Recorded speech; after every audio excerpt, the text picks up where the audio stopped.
Hello everyone, how are you today? Welcome back to my class, Patsariya Chemistry Classes Gwalior. Today we are going to discuss on lecture number 20 of coordination compound. In this video, I will discuss about hydrate isomerism. ये coordination chemistry में isomerism का second video है। First video में हमने पढ़ा था ionisation isomerism. उस part को मुझे पूरी आशा है कि आप अच्छे से समझ गए होंगे, जैसा कि मुझे कमेंट के द्वारा पता लगता है।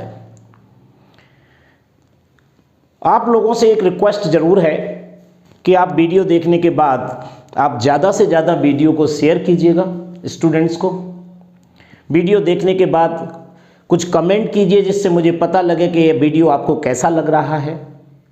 ज़्यादा से ज़्यादा लाइक कीजिएगा जिससे मेरा उत्साहवर्धन होता रहे।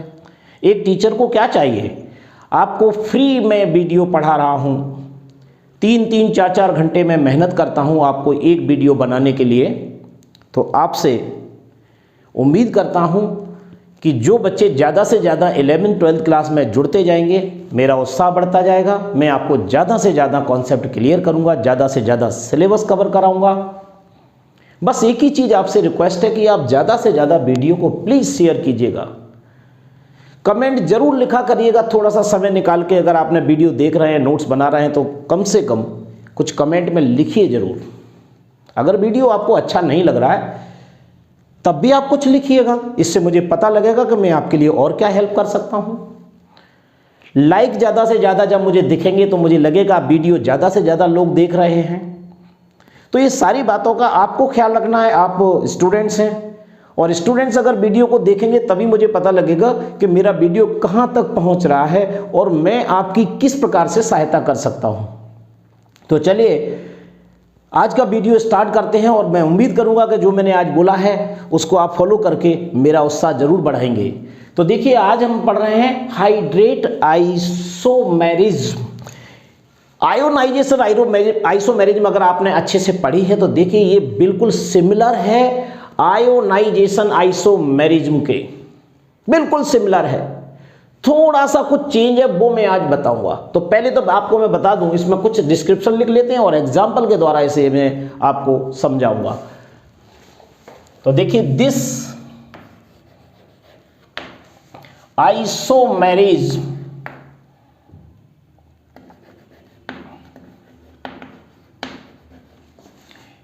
इज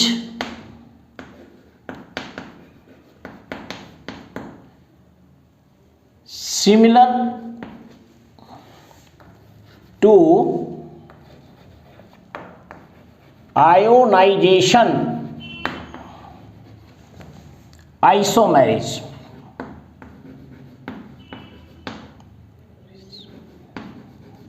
पहली बात क्लियर हुई। अगर आपने आयोनाइजेशन आइसोमेरिज्म पढ़ ली है तो ये आइसोमेरिज्म को आप उस रूप में देख सकते हैं, ये उसके जैसी है। क्या चेंज करूंगा वो मैं नीचे अभी आपको बताता जाता हूं, इसलिए आपका कोई भी कंपटीशन का क्वेश्चन मिस नहीं होगा। तो यहां पर ये सिमिलर हो गई, क्या डिफरेंट होगा फिर? इसमें मेन जो चीज है वो ये है, देखिए ध्यान से,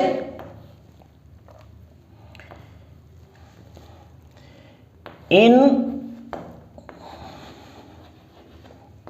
this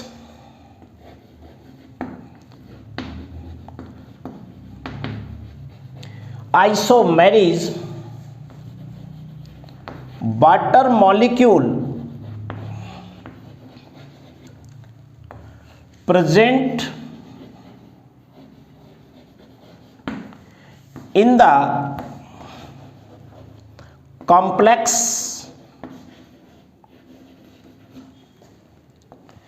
water molecule present in the complex water molecule, यहां पर एक वर्ड और जोड़ दिए, can be. Water molecule can be present in the complex in 2 ways। ये बात ध्यान रखिएगा, बस मेन चीज है इसकी कि इन किसी भी कॉम्प्लेक्स के अंदर जो वाटर मॉलिक्यूल जो मिलेगा, बिना वाटर मॉलिक्यूल के ये वाली आयोनाइजेशन, बिना वाटर मॉलिक्यूल के हाइड्रेट आइसोमेरिज्म पॉसिबल नहीं है। बस इतना याद रखिए। यानी अगर आपको हाइड्रेट आइसोमेरिज्म के क्वेश्चन सॉल्व करना है तो समझ लीजिए उस कॉम्प्लेक्स के अंदर या बाहर वाटर मॉलिक्यूल का होना कंपलसरी है। तो इस पॉइंट को अच्छे से तैयार कर लो। In this isomerism water molecule can be present in the complex in 2 ways. कौन से 2 वेज हैं देख लीजिए। नंबर ए, एज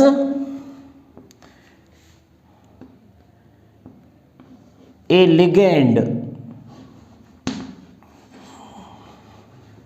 एक तो ये लिगेंड के रूप में हो सकता है कॉम्प्लेक्स के अंदर। बी, एज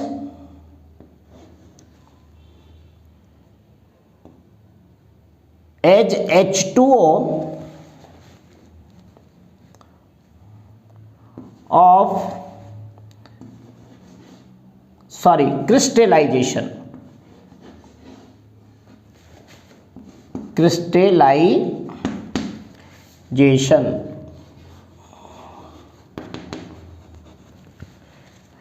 ये 2 रूप में पाया जाएगा वाटर मॉलिक्यूल। या तो क्रिस्टलाइजेशन के फॉर्म में होगा यानी कॉम्प्लेक्स के बाहर, यानी जो कोऑर्डिनेशन स्फीयर होता है उसके बाहर जो वाटर मॉलिक्यूल होगा वो क्रिस्टलाइजेशन के फॉर्म में के रूप में होगा, और एक लिगेंड के रूप में होगा। अब इन दोनों में ही इंटरचेंज होने वाला है। किस किस में? एक तो लिगेंड के फॉर्म में हो वही वाटर मॉलिक्यूल, और एक वाटर क्रिस्टलाइजेशन फॉर्म में हो यानी कॉम्प्लेक्स के बाहर हो। अब इस चीज को और समझने की कोशिश करते हैं। अभी लैंग्वेज में अगर आपको समझ में नहीं आएगा तो यहां पर समझ में आ जाएगा। अगला पॉइंट आपको याद रखना है,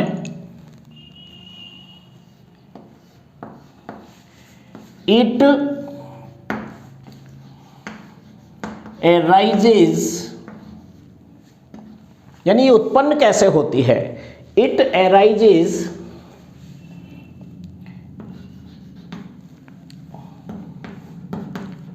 interchange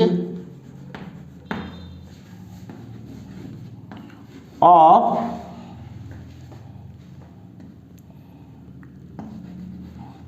water molecule, it arises interchange of water molecule by ligand present in the coordination sphere. बस इतना सा है इसके अंदर। यानी वाटर मॉलिक्यूल किसके साथ एक्सचेंज करेगा? लिगेंड के साथ में। अगर वाटर मॉलिक्यूल बाहर है तो लिगेंड अंदर है तो इसमें ये इंटरचेंज करेगा। अगर वाटर मॉलिक्यूल खुद ही लिगेंड के फॉर्म में अंदर है तो वो बाहर के आयंस के साथ में इंटरचेंज करेगा। अभी एग्जांपल से आपको समझाता हूँ, ये इसको ध्यान से देखना है। It arises interchange of water molecule by ligand present in the coordination sphere, इसके द्वारा ये उत्पन्न होती है। अब मैं एक एग्जांपल आपको देता हूं, उसके द्वारा हमारा सारा चीजें क्लियर हो जाएंगी। देखिएगा ध्यान से। ये एग्जांपल है आपका CrCl3.H2O। इस तरीके का कोई कंपाउंड है जिस पर कि प्रैक्टिकल स्टडी की गई। मैं वही एग्जांपल दे रहा हूं जो बहुत ही इंपॉर्टेंट होते हैं और आपके एग्जाम के लिए पूरी तरह से ऐसा लगता है कि यही एग्जांपल आने वाला है। तो आप इस एग्जांपल को देखिए, CrCl3.H2O। इसकी थ्योरेटिकल स्टडी भी बताऊंगा और प्रैक्टिकल स्टडी भी, दोनों ध्यान से देखिए। आप क्रम से देखते चले जाएं। इस Cr के बारे में मैं बात करूं तो अगर इस Cr का देखेंगे तो इसका ऑक्सीडेशन नंबर कितना होगा? वैसे देखने पर आपको क्या लगता है? 3 Cl से जुड़ा हुआ है तो ऑक्सीडेशन नंबर क्या होगा? 3 होगा। ओके। अगर इसके कोऑर्डिनेशन नंबर की बात करूं तो कोऑर्डिनेशन नंबर के लिए मैंने पिछले वाले वीडियो में बताया था कि Cr और CO क्रोमियम एंड कोबाल्ट में अगर ऑक्सीडेशन नंबर 3 है तो उसका कोऑर्डिनेशन नंबर 6 होगा। ये प्रैक्टिकल द्वारा निकाला गया है, ये आपको याद रखना पड़ेगा। किसके लिए? Cr एंड CO के लिए। औरों की भी लिस्ट में बताऊंगा, लेकिन Cr और CO मोस्ट इंपोर्टेंट एग्जाम्पल है। तो इसका अगर मैं कोऑर्डिनेशन नंबर की बात करूं तो ये कितना होगा? 6। ये इसका ऑक्सीडेशन नंबर है 3 और ये इसका कोऑर्डिनेशन नंबर है 6। अब इससे हमें कैसे पता लगेगा कि इसके कितने आइसोमर होंगे? तो इसका एक्वस सॉल्यूशन लेकर के इसकी 2 स्टडी की गई, क्वांटिटेटिव स्टडी और कंडक्टेंस मेथड। कंडक्टेंस मेथड से हम मोलर कंडक्टिविटी का पता लगाते हैं और क्वांटिटेटिव मेथड से जो आयंस बनते हैं उनका रेशो पता लगाते हैं कि कितने कितने आयंस सॉल्यूशन में आए। सभी की स्टडी को मैं अभी प्रैक्टिकली आपको बताऊंगा। तो ये CrCl3H2O से जब कोऑर्डिनेशन नंबर मुझे 6 पता लग गया तो मैं कितने टाइप के कंपाउंड बना सकता हूं, देखिए ध्यान से। पहली बात तो ये है, पहला कंपाउंड बनेगा ये लार्ज ब्रैकेट Cr और Cl2 ब्रैकेट H2O का होल 4 ब्रैकेट क्लोज और यहां पर आ जाएगा Cl.2H2O। आपको अजीब लग रहा होगा, ये मैंने रटा हुआ तो नहीं लिख दिया है, बिल्कुल भी नहीं। ये मैंने कैसे लिख दिया ये आपको समझ लेना इस फार्मूले से। ये फिर आपको बता दूं, टोटल प्रैक्टिकल स्टडी है, जो एनालिसिस से रिजल्ट मिले हैं मैं वो ही आपको बता रहा हूं। क्रोमियम का कोऑर्डिनेशन नंबर 6 है, ऑक्सीडेशन नंबर 3 है। तो जब मैं कॉम्प्लेक्स आयन बनाऊंगा, एक तो तरीका ये कि इसको मैं प्रैक्टिकल करके सीधा आपको डायरेक्ट बता दूंगा इतने इतने आयंस मिलेंगे, जो आयंस मिलेंगे उसके आधार पर मैं ये बता रहा हूं। एक आप थोड़ी सी अकल लगाइए थ्योरेटिकल, जिसे हम पहचान सके। वो क्या है कि ये Cr में Cl3 है और H2O है, कोऑर्डिनेशन नंबर क्या लिख रहा है? 6। तो कम 3 वाटर मॉलिक्यूल और 3 Cl टोटल, तभी कोऑर्डिनेशन नंबर निकलेगा 6 होगा। लेकिन यहां पर आपको मेन बात यह है कि H2O के 4 मॉलिक्यूल मैंने अंदर किए और 2 Cl अंदर कर दिए। इन 3 में से 2 अंदर और 4 वाटर मॉलिक्यूल। यहां पर वाटर मॉलिक्यूल मैंने दिखाए नहीं है, 6 H2O होते हैं, फॉर्मूला ऐसे ही लिखा जाता है, लेकिन रियल में क्रिस्टलाइजेशन में टोटल मॉलिक्यूल 6 यूज होते हैं। तो यहां पर मैंने 4 और 2 6, ये कोऑर्डिनेशन नंबर 6 हो गया Cr का। तो एक Cl निश्चित रूप से बाहर रहेगा और 2 वाटर मॉलिक्यूल बाहर रहे। एक तो कंडीशन ए हो सकती है, ऐसा सोच सकते हैं। अगर मैं इसका आयोनाइजेशन करूं तो देखिए, आयोनाइजेशन जब मैं इसका करूं तो क्या होगा? आयोनाइजेशन करने पर ये बनेगा large bracket Cr Cl2 bracket H2O का होल 4 ब्रैकेट क्लोज। Cl1 है यहां पर, जिसकी ऑक्सीडेशन नंबर -1 होता है, तो इसका ऑक्सीडेशन नंबर +1 होगा। जितना बाहर वाले आयन का होता है उतना ही अंदर वाले इस कॉम्प्लेक्स का होता है, प्लस Cl नेगेटिव होगा। ये 2H2O क्रिस्टलाइजेशन के लिए हैं, इनको रिप्रेजेंट आयोनाइजेशन में करने की जरूरत नहीं है, राइट। तो ये हमारा आयोनाइजेशन पर 2 आयंस बने। तो ये हमारा ये पहला आइसोमर हुआ। आइसोमर में विशेष बात क्या होती है? Physical and chemical properties different होते हैं। तो इसकी फिजिकल और केमिकल प्रॉपर्टी जितने भी आइसोमर बनेंगे सबकी अलग अलग होगी। तो मैंने इस वाले कंपाउंड से ये वाला कॉम्प्लेक्स बनाया। ये प्रैक्टिकल रिजल्ट वर्नर ने पहले ही दे दिया था कि अगर मैं इसका आयोनाइजेशन करें तो अलग अलग आयंस हमें सॉल्यूशंस में मिले। तो पहला पार्ट हमें ये मिला जिसमें Cl1 निगेटिव है, राइट। अब हम दूसरा क्या कर सकते हैं, इस Cl को हम और बाहर निकाल सकते हैं। तो देखिए दूसरा रिजल्ट क्या बनेगा, यहां देखिए ध्यान से। नंबर 2 लार्ज ब्रैकेट, ये सेकेंड नंबर देखिए, लार्ज ब्रैकेट Cl2 की जगह क्या करते हैं, केवल Cl कर देते हैं। और एक जब Cl कम हो गया तो एक H2O इधर अंदर ले लीजिएगा, H2O का होल 5 कर दीजिए। और टोटल कोऑर्डिनेशन नंबर कितना हो गया, अब 6 हो गया। अब एक Cl हमने यहां कम किया है तो कहां चला जाएगा, बाहर चला जाएगा। तो ये हो जाएगा Cl2, ओके। अब ये H2O 4 के 5 हो गए तो यहां पर कितना बचेगा, पॉइंट H2O।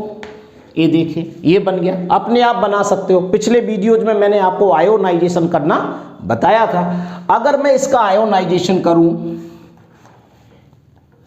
इसका एक्वस सॉल्यूशन में हम आयोनाइजेशन करें तो देखिए क्या कंडीशन बन रही है, इसको समझने की कोशिश करो। इसमें ये कंडीशन बनेगी, लार्ज ब्रैकेट CrCl H2O का whole 5 bracket close plus 2Cl negative, या 2Cl निगेटिव तो यहां पर कितना आएगा, 2 पॉजिटिव आएगा। तो आयोनाइजेशन में कितने Cl आ गए, 2 Cl आ गए। वाटर मॉलिक्यूल को रिप्रेजेंट नहीं करना है क्योंकि अभी मैं आयोनाइजेशन दिखा रहा हूं। तो इसमें 2 Cl आए। अब तीसरी कंडीशन देखिए और भी हो सकती है। थर्ड कंडीशन देखिए, थर्ड कंडीशन क्या होगी, इस Cl को भी हम बाहर कर दें, ऐसा हो सकता है अगले वाले आइसोमर में। तो लार्ज ब्रैकेट Cr H2O का होल 6, सारे मॉलिक्यूल अंदर आ गए क्योंकि कोऑर्डिनेशन नंबर मुझे 6 रखना है।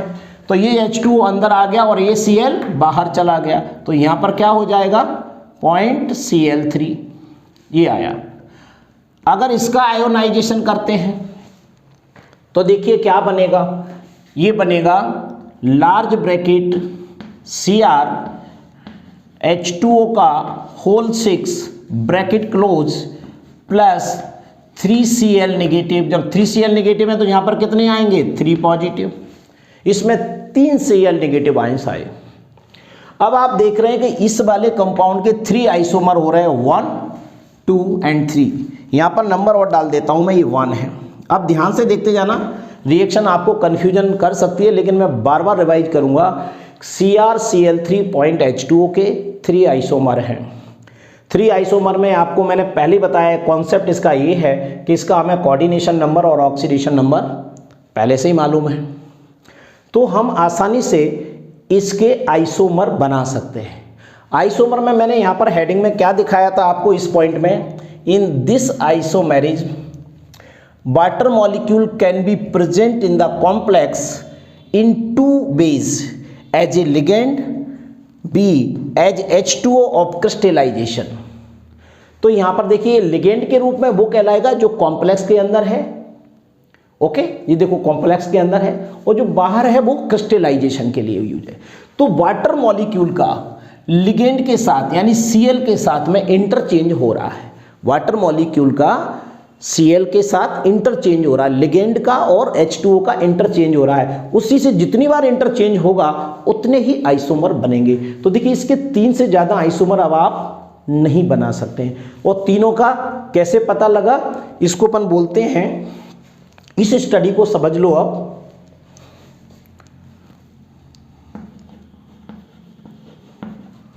क्वांटिटेटिव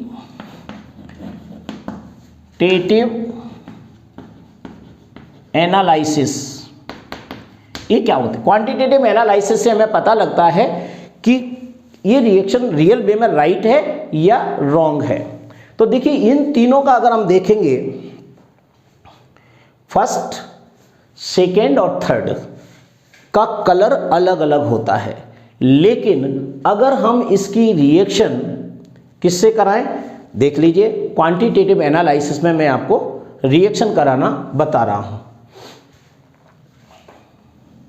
पहला आयन हमारा ए है, फर्स्ट नंबर का।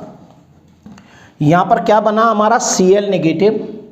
ये Cl नेगेटिव हम रिएजेंट से रिएक्शन कराएंगे, सिल्वर नाइट्रेट AgNO3, तो हमारा बनेगा AgCl प्लस NO3 1 नेगेटिव। देखिए ये रिएक्शन होती है।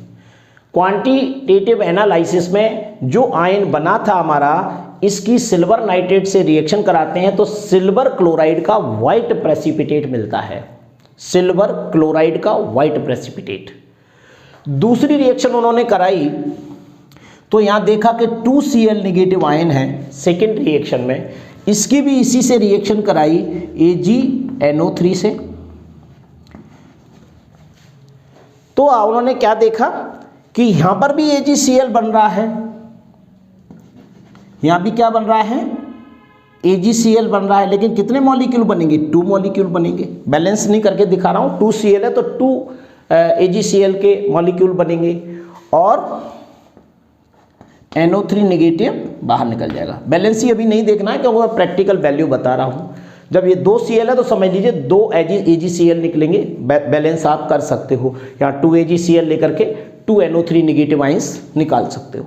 अगर मैं तीसरे एग्जाम्पल को देखूं, इस वाले को, तो 3Cl है, तो 3Cl नेगेटिव की अगर मैं सिल्वर नाइट्रेट से मैं रिएक्शन कराऊं तो रिजल्ट मुझे मिलेगा 3 AgCl प्लस NO3 1 नेगेटिव।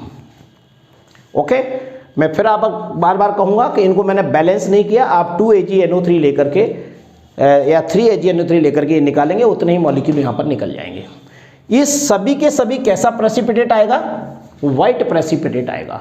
तो पता ही नहीं लगता कि तीनों आइसोमर अलग अलग है। तो हमें क्या मेन चीज़ पता लगा कि जो पार्टिकल्स की संख्या है वो यहाँ पर कितनी है, 1, यहाँ पर 2 और यहाँ पर 3। तो इनका जो रेशो है वो ये रेशो आया 1:2:3, ये पार्टिकल रेशो आया 1:2:3। तो क्वांटिटेटिव एनालिसिस में जो नंबर ऑफ आयंस डिफरेंट आएंगे, कलर एक ही आ रहा है, तो हम इनका मोलर रेशो देखते हैं। जब मोलर रेशो देखा तो पहले में 1 AgCl, 2 AgCl और 3 AgCl, पार्टिकल्स अलग अलग थे, इससे पता लगा कि अलग अलग आइसोमर हैं। तो ये प्रैक्टिकल एकदम राइट साबित हुआ कि हाँ, इसमें आयोनाइजेशन पर इतने और इतने क्लोराइड आयन बाहर निकलते हैं, कॉम्प्लेक्स के बाहर रहते हैं। एक तो ये है। कंडक्टिविटी मेथड भी लगभग ऐसा ही है। कंडक्टिविटी में आपको क्या देखना है, किसी एक से समझ लो। जैसे इसमें Cl नेगेटिव है और यहाँ पर पॉजिटिव है, तो टोटल आयन कितने हुए, 2 आयन हुए। टोटल चार्ज कितना हुआ, 2 चार्ज हुआ, 1 और 1 2। दूसरे वाले में आएंगे, इस वाले में देखिए 2Cl और 1 कॉम्प्लेक्स, 3 पार्टिकल्स हो गए या 3 आयंस हो गए। चार्ज कैसे निकालेंगे, 2 पॉजिटिव और 2 नेगेटिव, तो टोटल कितना आएगा, चार्जेज आ गया यहाँ पर 4 चार्ज आया क्या नहीं, 4 चार्ज आया और आयंस कितने आए, 3। तो ऐसे लिख लो 3 आयन और 4 चार्ज, शॉर्ट में जी 3 आयन 4 चार्ज। इस वाले में देखेंगे तो देखिए इसमें एक आयन तो ये हो गया 3 पॉजिटिव और 3 आयन हो गए, तो टोटल कितने हुए, 4 आयन हुए और चार्ज 3 और 3 6 चार्ज हो गया C। ऐसे ही यहां पर भी देखेंगे, तो इसको भी मैं लिख के बता देता हूं आपको। यहां पर आयन कितने हुए, 2 आयन 1 और 1 2। चार्ज कितना है, 1 और 1 2, तो चार्ज भी 2 है। तो देखिए आयंस 2 आयंस, यहां पर 3 आयंस, यहां पर 4 आयंस। आयंस की संख्या बढ़ रही है तो मोलर कंडक्टिविटी भी इंक्रीज हो रही है। अगर आयंस की संख्या बराबर भी होती तो हम चार्ज देखते, यहां पर 2 चार्ज, यहां पर 4 चार्ज, यहाँ पर 6 चार्ज, तो चार्ज बढ़ेगा, मोलर कंडक्टिविटी बढ़ेगी। इससे भी हमें आइसोमेराइजेशन का पता लगता है। तो दोनों चीज़ें आपके लिए प्रूव्ड हैं। क्या क्या? एक तो आपका ये मेथड जो मैं बता रहा हूँ, क्वांटिटेटिव मेथड से आप आयंस के रेशो के आधार पर पता लगा सकते हैं। दूसरा, कंडक्टिविटी मेथड से हम मोलर कंडक्टिविटी बता पाएंगे जब उनके आयंस और चार्ज अलग अलग होंगे। तो इस दो मेथड से हमें आयोनाइजेशन का पता लगता है। फाइनली मैं ये कहूँगा, जो क्वेश्चन है ना, जो मैंने इसके द्वारा समझाया है, आपके लिए इतना कठिन वो नहीं करेगा। आपको तो सिंपल इस तरीके का स्ट्रक्चर दिया होगा और आपसे पूछा जाएगा इसमें कौन सी आइसोमेरिज में, एक ए वाला दे दिया, दूसरा ए दे दिया, तीसरा, तीनों लिख दिए एंड करके, और फिर पूछा इसमें कौन सी आइसोमेरिज में। तो आप देख लेना H2O मॉलिक्यूल का लिगेंड के साथ में इंटरचेंज हो रहा है, तो ये हाइड्रेट आइसोमेरिज्म होगी। सबसे सिंपल तरीका ये है आपको पहचानने के लिए। अगर आपसे कोई बनाने के लिए कह रहा है 12th क्लास में, तो आपको अगर इससे बनाने के लिए आता है तो ये क्वेश्चन मोस्ट इंपोर्टेंट है, कई बार पूछा जा चुका है। तो आप इसका कोऑर्डिनेशन नंबर और ऑक्सीडेशन नंबर दिमाग में रखिए। ऑक्सीडेशन नंबर तो दिखाई दे रहा है, Cl-1 होता है तो +3 ऑक्सीडेशन नंबर, और +3 ऑक्सीडेशन नंबर अगर है तो कोऑर्डिनेशन नंबर 6 ही होगा, Cr में और CO में। एक लिस्ट मैंने दे रखी है, उस लिस्ट को तैयार कर लीजिए। तो पूरी केमिस्ट्री के जितने भी हैं 8 से 10 नाम हैं, उसके आधार पर आप ऑक्सीडेशन नंबर देख के बता पाएंगे कि इसका कोऑर्डिनेशन नंबर कितना है। उसकी जरूरत आपको पड़ेगी। तो इस तरीके से हम हाइड्रेट आइसोमेरिज्म को निकालते हैं। अगर इसको देखने के बाद कोई भी समस्या दिमाग में अगर आती है तो मुझे कमेंट बॉक्स में सिंपल भाषा में लिख करके पूछिए, जिससे मैं समझ सकूं कि आप क्या पूछना चाहते हैं। अगर समझ में आ गया है तो बहुत अच्छी बात है। वीडियो को लाइक शेयर जरूर करिए, जिससे दूसरे बच्चों को भी फ़ायदा मिल सके आपके साथ, क्योंकि मुझे ज़्यादा से ज़्यादा 12th और 11th क्लास के स्टूडेंट की ज़रूरत है, जो मेरे पढ़ाए हुए नोट्स को वो देख सकें, उनको फ़ायदा हो सके। तो चलिए, thank you very much. Next video will be continue.